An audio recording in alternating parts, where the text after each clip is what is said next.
Hi hello റീസ്റ്റാർട്ടിന്റെ പുതിയൊരു വീഡിയോയിലേക്ക് എല്ലാവർക്കും സ്വാഗതം കേട്ടോ. നമ്മൾ ഏതാണ് പഠിച്ചുകൊണ്ടിരിക്കുന്നത്? കേരള നവോത്ഥാനം അല്ലേ. അതിൽ വൈകുണ്ഠസ്വാമി കഴിഞ്ഞു, തൈക്കാടയ്യ കഴിഞ്ഞു, ശ്രീനാരായണ ഗുരു കഴിഞ്ഞു അല്ലെ. എല്ലാവരും ക്ലാസ് കണ്ടു കാണും എന്ന് വിചാരിക്കുന്നു. കാണാത്തവരുണ്ടെങ്കിൽ ഒന്ന് കാണാട്ടോ. ആദ്യമായിട്ട് നമ്മുടെ ചാനൽ കാണുന്നവരാണെങ്കിൽ ഒന്ന് സബ്സ്ക്രൈബ് ചെയ്യുക, അടുത്തുള്ള ബെല്ലൈക്കൺ ഒന്ന് എനാബിൾ ചെയ്യുക കേട്ടോ. അപ്പൊ നമുക്ക് വീഡിയോയിലേക്ക് പോവാം. ഇന്ന് നമ്മൾ പഠിക്കാൻ പോകുന്നത് ചട്ടമ്പി സ്വാമിയെ കുറിച്ചാണ് കേട്ടോ. വളരെ കുറച്ചേ ഉള്ളൂ, അപ്പൊ നമുക്ക് വേഗം പഠിച്ചു തീർക്കാം. ചട്ടമ്പി സ്വാമികൾ 1853 ഓഗസ്റ്റ് 25-നാണ് ഇദ്ദേഹം ജനിച്ചത്. എപ്പോഴാണ്? 1853 ഓഗസ്റ്റ് 25-നാണ് ഇദ്ദേഹം ജനിച്ചത്. എവിടെയാണ് ജനിച്ചത്? തിരുവനന്തപുരത്തെ കണ്ണൻമൂലയിലാണ് ഇദ്ദേഹം ജനിച്ചത്. ചട്ടമ്പി സ്വാമിയുടെ ഗുരു ആരാണ്? പ്രധാന ഗുരുവാണ് പേട്ടയിൽ രാമൻ പിള്ള ആശാൻ. പ്രധാന ഗുരു ആരാണ്? ചട്ടമ്പി സ്വാമിയുടെ പേട്ടയിൽ രാമൻ പിള്ള ആശാൻ ട്ടോ. മറ്റൊരു ഗുരു ഉണ്ട്. ആരാണ്? നമ്മൾ കഴിഞ്ഞ ക്ലാസ്സിൽ പഠിച്ചിരുന്നു, തൈക്കാടയ്യ അല്ലെ. തൈക്കാടയ്യയുടെ ശിഷ്യന്മാർ ആരൊക്കെയാണ്? ശ്രീനാരായണ ഗുരു, ചട്ടമ്പി സ്വാമികൾ, അയ്യങ്കാളി, മഗ്രികർ, സ്വാതി തിരുനാൾ, ഇവരൊക്കെ ആരാണ്? തൈക്കാടയ്യയുടെ ശിഷ്യന്മാരാണ് അല്ലെ. അപ്പോ നമ്മളിപ്പോ പഠിച്ചുകൊണ്ടിരിക്കുന്നത് ചട്ടമ്പി സ്വാമിയെ കുറിച്ചാണ് അല്ലെ. അപ്പൊ ചട്ടമ്പി സ്വാമിയുടെ പ്രധാന ഗുരു ആണ് പേട്ടയിൽ രാമൻ പിള്ള ആശാൻ. മറ്റൊരു ഗുരു ആണ് തൈക്കാടയ്യ ട്ടോ. ഇനി ചട്ടമ്പി സ്വാമിയുടെ വീട്ടുപേര് എന്താണ്? ഉള്ളൂർകോട്ട് തറവാടാണ് കേട്ടോ. ഉള്ളൂർകോട്ട് തറവാട് എന്നാണ് ചട്ടമ്പി സ്വാമിയുടെ വീട്ടുപേര്. ഇനി ചട്ടമ്പി സ്വാമിയുടെ ബാല്യകാല പേര് അല്ലെ, ബാല്യകാല നാമം എന്താണ്? അയ്യപ്പൻ എന്നാണ് ചട്ടമ്പി സ്വാമിയുടെ ബാല്യകാല നാമം ട്ടോ. ഇദ്ദേഹത്തിന്റെ ഓമന പേരാണ് കുഞ്ഞൻ പിള്ള. എന്താണ്? കുഞ്ഞൻ പിള്ള എന്നാണ് ചട്ടമ്പി സ്വാമിയുടെ ഓമന പേര് കേട്ടോ. സന്യാസം സ്വീകരിച്ചപ്പോൾ അറിയപ്പെട്ട പേരാണ് ഷൺമുഖദാസൻ. ഇദ്ദേഹത്തിന്റെ മറ്റൊരു പേരാണ് എന്ത്? ഷൺമുഖദാസൻ അല്ലെ. അതായത് സന്യാസം സ്വീകരിച്ചപ്പോഴാണ് ഇദ്ദേഹം ഷൺമുഖദാസൻ എന്ന പേരിൽ അറിയപ്പെട്ടത്. നായർ സമുദായത്തിൽ നവോത്ഥാനത്തിന്റെ വിത്ത് പാകിയത് ചട്ടമ്പി സ്വാമിയാണ് കേട്ടോ. നായർ സമുദായത്തിൽ നവോത്ഥാനത്തിന്റെ വിത്ത് പാകിയത് ഇദ്ദേഹമാണ്. ജനങ്ങൾ സ്നേഹപൂർവ്വം വിളിച്ചത് എന്താണ്?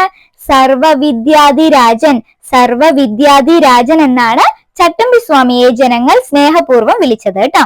ശ്രീനാരായണ ഗുരുവും ചട്ടമ്പി സ്വാമിയും കണ്ടുമുട്ടിയത് എന്നാണ് നമ്മൾ കഴിഞ്ഞ ക്ലാസ്സിൽ ശ്രീനാരായണ ഗുരുവിന്റെ ക്ലാസ്സിൽ പഠിച്ചതാണ്. എന്താണ്? എവിടെയാണ്? 1852 അരിയൂർ ക്ഷേത്രത്തിൽ വെച്ചാണ് അല്ലെ. ആരൊക്കെ? ശ്രീനാരായണ ഗുരുവും ചട്ടമ്പി സ്വാമിയും കണ്ടുമുട്ടിയത് എപ്പോഴാണ്? 1882 അല്ലെ. 1882 എവിടെ വെച്ച്? അരിയൂർ ക്ഷേത്രം. ഇനി നമുക്ക് നോക്കാം ചട്ടമ്പി സ്വാമിയുടെ പ്രധാന ശിഷ്യന്മാർ ആരൊക്കെയാണെന്ന് കേട്ടോ. ബോധേശ്വരൻ, പെരുന്നേലി കൃഷ്ണ വൈദ്യൻ, നീലകണ്ഠ പാദർ. എന്താണ്? ചട്ടമ്പി സ്വാമിയുടെ ശിഷ്യന്മാർ ആരൊക്കെയാണ്? ബോധേശ്വരൻ, പെരുന്നേലി കൃഷ്ണ വൈദ്യൻ, നീലകണ്ഠ പാദർ ട്ടോ. ഓർത്തു വെക്കണേ. പന്മന ആശ്രമം കൊല്ലം ജില്ലയിൽ സ്ഥാപിച്ചത് ആരാണ്? ചട്ടമ്പി സ്വാമികളാണ് കേട്ടോ. പന്മന ആശ്രമം എവിടെയാണ്? കൊല്ലം ജില്ലയിലാണ്. ആര് സ്ഥാപിച്ചു? ചട്ടമ്പി സ്വാമികളാണ് കേട്ടോ. ചട്ടമ്പി സ്വാമിയുടെ നിര്യാണത്തിൽ അനുശോചിച്ച് സമാധി സപ്തകം രചിച്ചത് ആരാണ്? പണ്ഡിറ്റ് കറുപ്പനാണ് കേട്ടോ.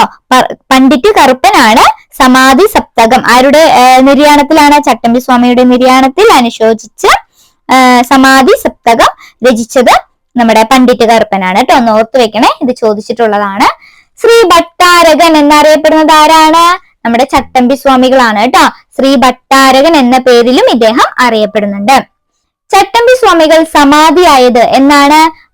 1924 പന്മന, കൊല്ലം ജില്ലയിലെ പന്മനയിലാണ് ഇദ്ദേഹം സമാധിയായത് കേട്ടോ. 1924 വർഷം ഒന്ന് ഓർത്തു വെക്കണേ. ഇദ്ദേഹത്തിന്റെ സമാധി സ്ഥലത്ത് അല്ലെ, ഇദ്ദേഹത്തിന്റെ അതായത് ചട്ടമ്പി സ്വാമിയുടെ സമാധി സ്ഥലത്ത് ഇദ്ദേഹത്തിന്റെ ശിഷ്യന്മാര് നിർമ്മിച്ച ക്ഷേത്രമാണ് ബാലഭട്ടാരക ക്ഷേത്രം ട്ടോ. ബാലഭട്ടാരക ക്ഷേത്രം. ഇനി നമുക്ക് ചട്ടമ്പി സ്വാമിയുമായി ബന്ധപ്പെട്ട വിശേഷണങ്ങൾ ഏതൊക്കെയാണെന്ന് നോക്കാട്ടോ. ശ്രീ ഭട്ടാരകൻ, ബാലഭട്ടാരകൻ, പരമഭട്ടാരകൻ, പിന്നെ ഷൺമുഖദാസൻ, വിദ്യാധിരാജൻ, കാഷായം ധരിക്കാത്ത സന്യാസി എന്നും ഇദ്ദേഹത്തെ അറിയപ്പെടുന്നുണ്ട്. കാഷായവും കമണ്ഡലവും ഇല്ലാത്ത സന്യാസി എന്ന വിശേഷണവും ചട്ടമ്പി സ്വാമിക്ക് ഉണ്ട് കേട്ടോ. ഏതൊക്കെയാണ്? ശ്രീ ഭട്ടാരകൻ, ബാലഭട്ടാരകൻ, പരമഭട്ടാരകൻ. ഓക്കെ. പിന്നെ ഷൺമുഖദാസൻ, വിദ്യാധിരാജൻ, കാഷായം ധരിക്കാത്ത സന്യാസി, കാഷായവും കമണ്ഡലവും അല്ലെ ഇല്ലാത്ത സന്യാസി. ഓക്കെ അല്ലേ? ഇനി നമുക്ക് ചട്ടമ്പി സ്വാമിയുമായി ബന്ധപ്പെട്ട കുറച്ച് ക്വസ്റ്റ്യൻസ് കൂടെ നോക്കാട്ടോ. ചട്ടമ്പി സ്വാമിക്ക് ഷൺമുഖദാസൻ എന്ന വിശേഷണം നൽകിയത് ആരാണ്?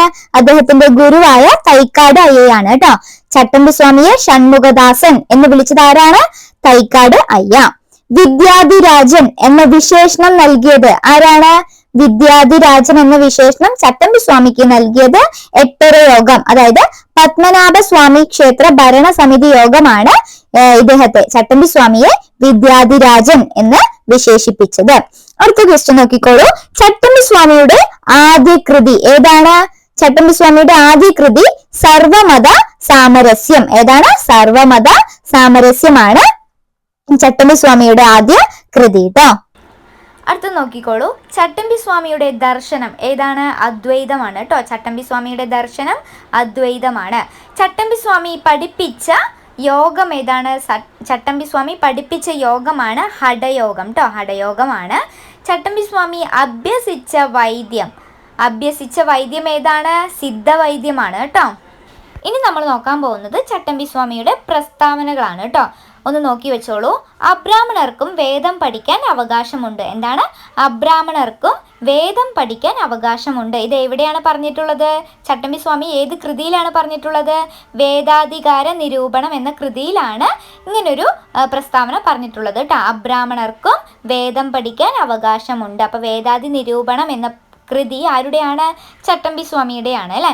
ഈ ഒരു കൃതിയിലാണ് ഇങ്ങനെ പറഞ്ഞിട്ടുള്ളത്. അടുത്തത്, സർവ്വലോകവും ഏക മനസ്സാണ്, മനസ്സുകൾക്കിടയിൽ ശൂന്യതയില്ല. എന്താണ്? സർവ്വലോകവും ഏക മനസ്സാണ്, മനസ്സുകൾക്കിടയിൽ ശൂന്യതയില്ല. അടുത്ത പ്രസ്താവന, വിദ്യയും വിത്തവും ഉണ്ടെങ്കിലേ മനുഷ്യ പുരോഗതി സാധ്യമാവൂ.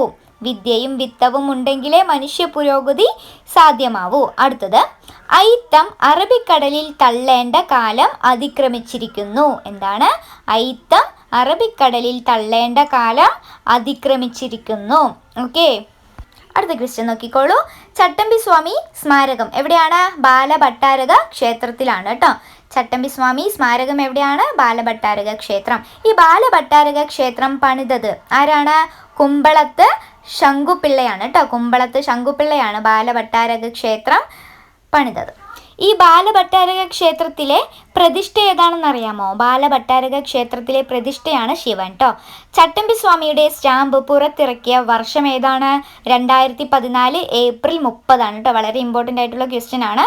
ചട്ടമ്പി സ്വാമിയുടെ സ്റ്റാമ്പ് പുറത്തിറക്കിയ വർഷം 2014 ഏപ്രിൽ 30 ട്ടോ. ചട്ടമ്പി സ്വാമിയുടെ ജന്മദിനം, അതായത് ഓഗസ്റ്റ് 25, അത് ആചരിക്കുന്നത് എന്ത് ദിനമായിട്ടാണ്?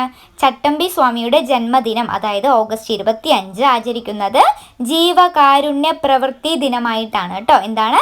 ജീവകാരുണ്യ പ്രവൃത്തി ദിനമായിട്ടാണ് ചട്ടമ്പി സ്വാമിയുടെ ജന്മദിനം, അതായത് ഓഗസ്റ്റ് 25 ആചരിക്കുന്നത് കേട്ടോ. അപ്പോൾ ഇത്രയും കാര്യങ്ങളാണ് ചട്ടമ്പി സ്വാമിയുമായി ബന്ധപ്പെട്ട് നമുക്ക് പഠിക്കാനുള്ളത്. അപ്പോൾ ഇത്രയും കാര്യങ്ങൾ മനസ്സിലായി എന്ന് വിചാരിക്കുന്നു. ആദ്യമായിട്ട് നമ്മുടെ ചാനൽ കാണുന്നവരാണെങ്കിൽ ഒന്ന് സബ്സ്ക്രൈബ് ചെയ്യുക, അടുത്തുള്ള ബെല്ലൈക്കൺ ഒന്ന് എനാബിൾ ചെയ്യുക കേട്ടോ. പിന്നെ വീഡിയോ ഇഷ്ടമായെങ്കിൽ ലൈക്ക് ഒന്ന് ചെയ്യണേ. അപ്പോൾ ഇന്ന് നമ്മൾ എന്തൊക്കെ കാര്യങ്ങളാണ് ചട്ടമ്പി സ്വാമിയുമായി ബന്ധപ്പെട്ട് പഠിച്ചത് ഒന്ന് ഓർത്തു നോക്കിയാലോ. 1853 ഓഗസ്റ്റ് 25 ഇദ്ദേഹം ജനിച്ചത് അല്ലേ. ഓഗസ്റ്റ് 25 ജന്മദിനം. ഈ ജന്മദിനം എന്ത് ദിനമായിട്ടാണ് ആചരിക്കുന്നത്? ജീവകാരുണ്യ പ്രവൃത്തി ദിനമായിട്ടാണ് ആചരിക്കുന്നത്. 1924 ഇദ്ദേഹം മരണപ്പെട്ടത്. പിന്നെ ഇദ്ദേഹത്തിൻ്റെ ബാല്യകാല നാമം അയ്യപ്പനാണ്. ഓമന പേര് കുഞ്ഞമ്പിള്ളയാണ്. ഇദ്ദേഹത്തിൻ്റെ വേറെയും കുറച്ച് പേരുകളുണ്ട്. ഷൺമുഖദാസൻ എന്നും സർവ്വവിദ്യാധിരാജൻ എന്നൊക്കെ ഉണ്ട് അല്ലേ. കൊല്ലം ജില്ലയിൽ പന്മന ആശ്രമം സ്ഥാപിച്ചത് ആരാണ്? ചട്ടമ്പി സ്വാമിയാണ് അല്ലേ. ശ്രീനാരായണ ഗുരുവും ചട്ടമ്പി സ്വാമിയും കണ്ടുമുട്ടിയത് എവിടെയാണ്? അരിയൂർ ക്ഷേത്രത്തിലാണ്. എപ്പോൾ? 1882 അല്ലേ. ശ്രീ ഭട്ടാരകൻ എന്ന പേരിലും ഇദ്ദേഹത്തെ അറിയപ്പെടുന്നുണ്ട്. ആരെയെ? ചട്ടമ്പി സ്വാമിയെ. ചട്ടമ്പി സ്വാമി സമാധിയായത് 1924 പന്മന കൊല്ലത്ത് വെച്ചാണ് അല്ലേ. ഇദ്ദേഹത്തിൻ്റെ സമാധി സ്ഥലത്ത് ശിഷ്യന്മാർ എന്ത് ചെയ്തു? നിർമ്മിച്ച ക്ഷേത്രമാണ് ബാലഭട്ടാരക ക്ഷേത്രം അല്ലേ. അപ്പോൾ ഇത്രയും കാര്യങ്ങൾ ഓർത്തെടുക്കാൻ പറ്റിയെന്ന് വിചാരിക്കുന്നു. കഴിഞ്ഞ ക്ലാസ്സുകളിൽ നമ്മൾ ശ്രീനാരായണ ഗുരുവെക്കുറിച്ചും വൈകുണ്ഠസ്വാമിയെക്കുറിച്ചും തൈക്കാടയ്യെക്കുറിച്ചൊക്കെ നമ്മൾ പഠിച്ചു അല്ലേ. ഇന്ന് നമ്മൾ ചട്ടമ്പി സ്വാമിയെക്കുറിച്ചും പഠിച്ചു. ഇനി ബാക്കിയുള്ള ക്ലാസ്സുകൾ വരും ദിവസങ്ങളിൽ ഞാൻ അപ്ലോഡ് ചെയ്യാം കേട്ടോ. അപ്പോൾ എല്ലാ ക്ലാസ്സും കാണുക, നല്ല രീതിയിൽ പഠിക്കുക കേട്ടോ.